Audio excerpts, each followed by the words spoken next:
Hey, what's up? It's Annika and welcome back to my channel. Probably posting this video like who knows how long after this actual day that I'm filming this. But right now I'm manifesting that I will be buying a house. So, are you excited? Are you excited? If you're new here, then welcome. My name is Annika. I take you along my debt-free journey to paying off over $229,000 in debt. And you might be asking yourself, Annika, if you are paying off so much debt, why are you buying a house? Good question. Really, after like sitting on the fact that like I probably wouldn't be able to buy a house for another 5 to 10 years and still drown with my student loan payments and all of this crapola, talked it out with my parents and they actually are gifting me a down payment, and that's really setting me up for a lot of other options that I can now ponder and review and maybe actually buy a house. So we kind of talked it out, and because like we're like this, like because we know each other like this now, I'd like to think you guys have been following my debt-free journey since the very beginning, and I'm super open about finances on this channel, so I'm just gonna keep it real. We talked about either like splitting up some money for a down payment and some money for applying to my student loan, and as of right now we think that we are just going to apply most of it towards the down payment, and then I continue along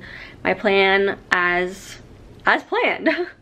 But now I just have a little bit of a higher mortgage bill essentially, but then I'm also building equity and can actually settle in. I haven't lived anywhere longer than a year since college. Like, it feels very weird to just not settle in anywhere, and at the time and throughout all these years, that's something I have always enjoyed, like going to new places, new things, settling into like new vibes, new apartments and all of that, but renting sucks. I think we can all agree on that. So I need to get dressed. I'm in pajamas right now. Cinnamon is yelling at me to take her outside. I have to leave in like 15 minutes and I'm going to actually be going to see my first house. So I think I'll talk about logistics and all that other numbery stuff in maybe a separate video, or maybe in this video too, who knows. But I really wanted to vlog the whole process beginning to end. And my good friend Carter actually suggested that I vlog it, and so I was like, you know what, I didn't even think about that because I have been so off my YouTube game, but you know what, let's vlog it so that we have this to look at the end. Okay? Okay? Okay, this is future me popping in here in this video because I took a lot of snippets from kind of like the last few weeks in June, and now I'm filming this in July and we're kind of catching up here, but I wanted to just kind of film along the process and touch upon points and like explain what's kind of coming up so you understand what's happening. But long story short, my parents and I kind of discussed a lot of different things in like the past few weeks, and originally I was kind of only going to be inquiring about either doing like a first-time home buyer situation, potentially going through VA with my dad, and things were all just kind of up in the air. And I didn't even know like a realtor, I didn't know anything. And so a little bit backstory, I actually was able to DM one of my friends on Instagram because I saw her posting about her house, and I was like, oh, what realtor did you use? Like, did you like them? I might be looking, blah, blah, blah. And she was like, me! I got licensed and I work with my mom, and her mom has been doing this for years and years in this specific area. So there's a little Cindy back there. But also I just got Invisalign, so we're a little lispy. But long story short, I found a realtor like overnight just through someone I used to work with. We kept up on social media and the opportunity just kind of fell into my lap, which was amazing. My parents and I talked it over even more, and they were working with their like financial people, and we were discussing back and forth, and they did decide to essentially gift me a lump sum of money that I can choose to either put towards my student loan or put towards a down payment on a house, Truthfully, I don't know how people are buying houses nowadays without the help of their family. Like, there are definitely people out there that do it. Like, maybe you're someone watching this and you're like, hey, wait a minute, I paid every cent for my home, blah, blah, blah, blah. Or I'm working towards building a down payment or anything like that. And for that, like, I completely applaud you, and I have so much respect for all of those people. And I do have some friends who were able to, you know, buy the house on their own, but let's look at some facts, shall we? Do they have dual income? Yeah. Are they living with their partner and or spouse or soon-to-be spouse? Yeah. Do they maybe not have student loan payments? Yeah. So, I mean, there's a lot that goes into play, and or maybe there's someone who has, you know, is in my situation, they have a lot of student loans or whatever, and they're just saving, which is great for them. So happy for them. That's not the case here. So this is a full transparency YouTube channel, and I want to be straight with y'all that I'm super grateful to be working with my parents, and that my parents have decided to do this for me. This is an amazing privilege, and I'm so incredibly grateful that things just worked out the way they did, and the timing of things, like all of these things had to fall into place for this to happen. So of course, taking care of the down payment really just sets me up for success and gives me a whole leg up to home buying. Now, of course, I'm responsible for, you know, monthly mortgage. Everything is in my name. I had to do credit reports, and I have to do all the applications, and I have to do all the approvals, talking with lenders, pre-qualifications, like insurances, all this other stuff. That's all me. Everything is gonna be in my name. I'm applying with my own like single income and any other monthly bills that come up and that come along with home buying, like insurance, HOA, moving, closing costs, fees, property taxes. If I put less than a 20% down payment and use the rest of like this lump sum towards other costs, or put some towards my student loan, then I might have PMI that I have to pay every month, interest rates, and then on top of all of that, I'm gonna need like pest control, electric, utilities. There are so many costs that come with home buying that maybe you're like, yeah girl, I know, I've been there, like you better be thinking about everything monthly that's gonna come up, and like, trust me, I know. And of course I have so much to learn, because as you guys know, this will be my very first home. So I'm really excited to take you along with me. And don't worry, we're still on a debt-free journey here. I will definitely continue sharing all about it, because I still got those monthly payments to make. So had to give that backstory. And then moving right along, what I was kind of aiming for the cost of the house was around $350, and I know those Dave Ramsey followers out there will be like, get a 15-year fixed rate loan, 20% down, but like, I'm not doing that. I'm probably gonna do a 30-year loan to keep the monthly payment down while I'm still paying off my student loans. And then in the future, when my student loans are gone, and when interest rates go down, because right now they're horrendous, then I will likely either refinance my house, or who knows where I'll be in, you know, 5 years maybe, like I might want to move. So, you know, it's just like all these factors that come into play, so that just isn't the path that I'm going to be taking. But I did want a 3-bedroom house, 2-bath, and originally I was looking at townhomes, but then I decided I really want to have a fenced-in backyard for my puppy Cinnamon. So with that, let's go see house number 1. Okay, so I just got to the house, and I mean, it looks just like the pictures. It's a townhouse, and like it's very uniform with the community. I'm really excited, and I don't want to get like attached or anything. It's a little bit more than I wanted to go. I wanted to stay under $350, and this one right now is at $369, and I don't know. The problem is, it's perfect. It checks off literally all my boxes. So that's what's frustrating, is do I pay a little bit more to get everything I ever wanted? I don't know. So at the same time, the market right now is absolutely crazy, and someone could come in with a cash offer and be like, yeah, let me give you $380 or whatever, you know? So I don't want to get completely attached, but I'm trying to manifest good things, and if anything, this will be good practice to know what to look for, just converse more with my realtor, and just get more experience for viewing.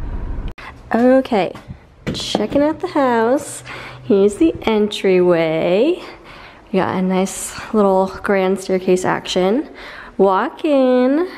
Here's the kitchen. It's obviously staged very nicely, I would say. This company did a great job. But we've got appliances here. There's no fridge though, so that would be something I need to get.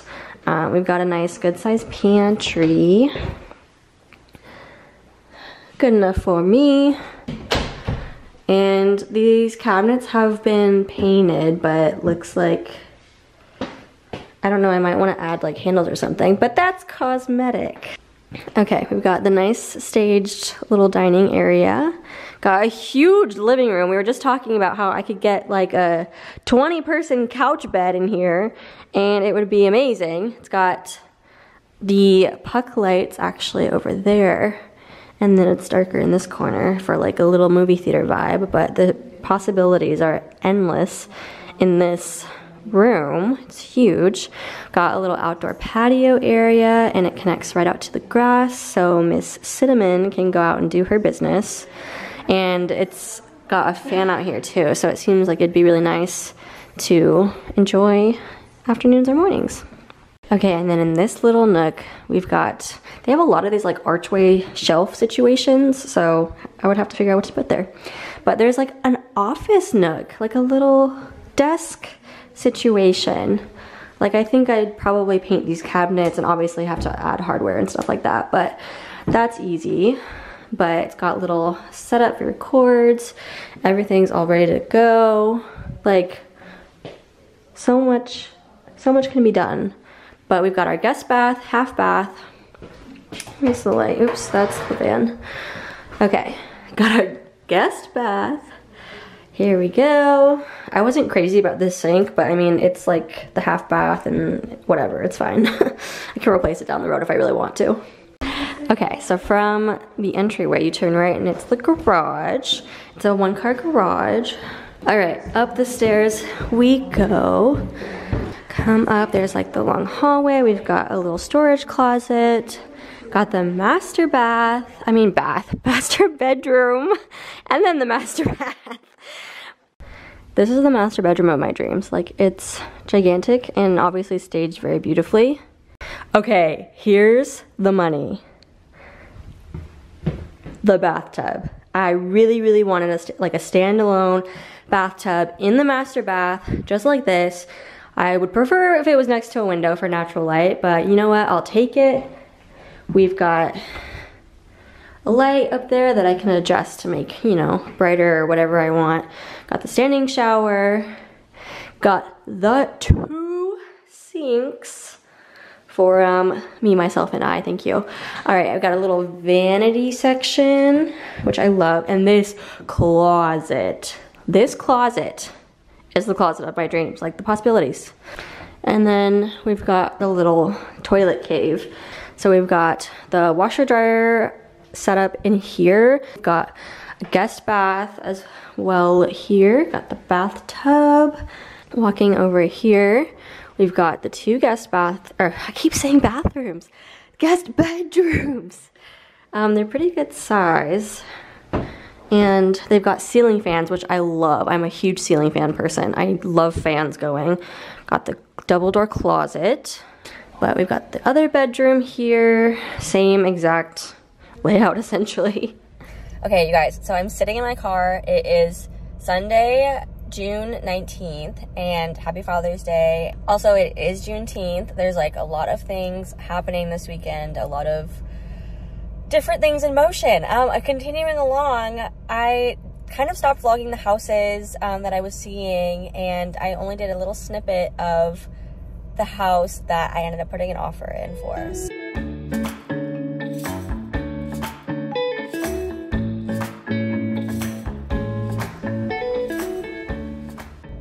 I went to go see it. My realtors let me know there were offers already being put on the table. The seller was accepting offers until 5 p.m. yesterday. I went and saw the house yesterday, and it was only on the market, put on the market like Wednesday or something like that. And so it's been moving fast. I went and saw the house, loved it, put the offer in, the verbal offer, because the seller's agent was accepting those as well. And then if, you know, they like the terms, we can move forward with the official offer and all of that. And so I could not sleep all last night. It is a struggle today. But my realtor called me this morning letting me know that I'm in the top offers. Nothing has been like officially decided yet, but I'm going to send over my official offer, and they're going to send me a list of furniture that I like might want to keep that they left in the house, and just like things like that. So it's looking good, but I am on the edge of my seat. I am like so stressed right now. So it's looking good though. Okay, I literally just pulled into Epcot, and I'm sitting in the literal Epcot parking lot right now. Hi, Epcot.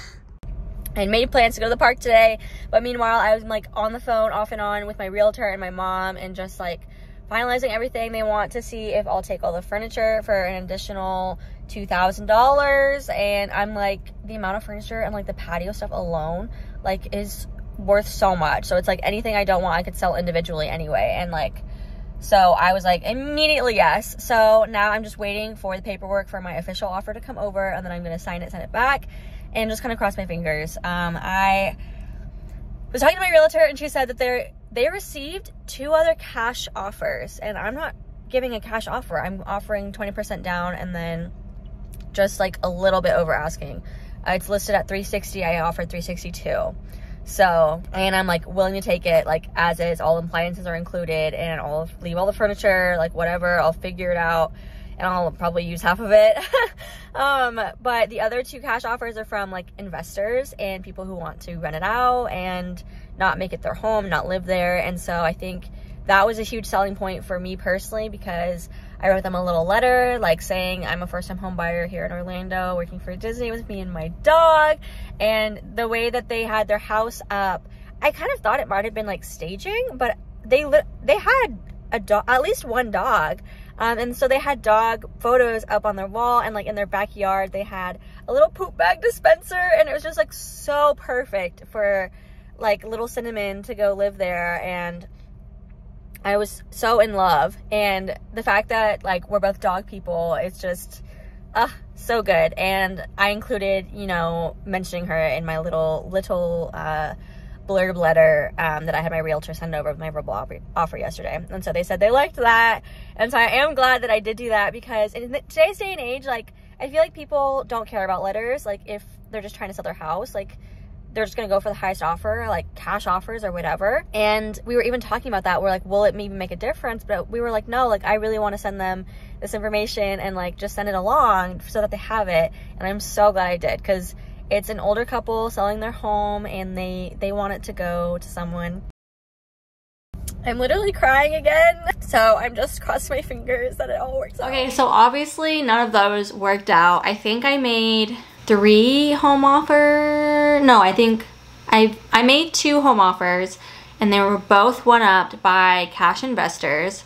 So that was really, really super annoying, and I feel like, especially nowadays, that's just a part of the home buying process, is being one-upped by cash investors. So my friend told me, I think she said she made like 8 offers before one was accepted.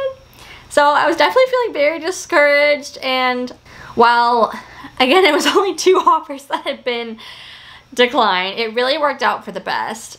Now I'd always considered doing like a new construction option, but it just depended on the areas. Like I thought I really wanted to do Kissimmee area, which is like kind of South Orlando-y, but there really aren't new builds in that area, and then a lot of the homes are now out of my price range in like the really nice areas, and then they're surrounded by toll roads, so you literally have to take a toll to like go to the grocery store. So it's just like a lot, and any place that was like super nice is gonna be super south in like Poinciana, which is like an hour away from Disney World, and Disney World is a place that I frequent, so had to stay close to the mouse. So yeah, it just wasn't working out. But in my next video, I'm gonna walk you through A really exciting thing, which I've already mentioned on my podcast, Running on Pixie Dust, which is a separate playlist on this same YouTube channel about training for the Run Disney Dobie Challenge Marathon Weekend, which that's a mouthful, but wanted to keep it all on my same YouTube channel because this is all my real life. So, hello, Cinnamon. But I just thought it'd be really fun to take you along with me every step of the way. And can't wait to tell you more in the next video. So make sure you subscribe, give this video a thumbs up, and let me know if you have any other questions about home buying, my process. While I won't necessarily have all the answers, I can at least share like what I'm going through and what I'm doing. So yeah, thank you so much for watching, and I'll see you in the next one. Bye.